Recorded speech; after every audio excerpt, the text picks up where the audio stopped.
अस्सलाम वालेकुम।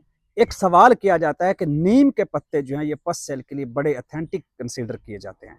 बिल्कुल नीम के पत्तों में एक कंपाउंड होता है जिसका नाम होता है निम्बिन। ये निम्बिन कंपाउंड क्या होता है? एंटी इन्फ्लेमेटरी होता है, एंटी फंगल होता है, एंटी बैक्टीरियल होता है।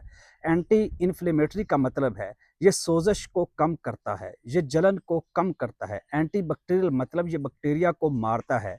जो इशरिशिया कोलाई जो ई कोलाई बैक्टीरिया होते हैं, जो पस क्रिएट कर रहे होते हैं, उनको ये निम्बिन कंपाउंड जो होता है, जो नीम के पत्तों के अंदर मौजूद होता है, ये किल करता है। तो नीम के पत्ते बिल्कुल वाक़ई तौर पर ये ख़ुसूसियत रखते हैं, जहाँ पे आपको इन्फेक्शन हो, उस इन्फेक्शन के ख़िलाफ़ ये लड़ते हैं और काम करते हैं।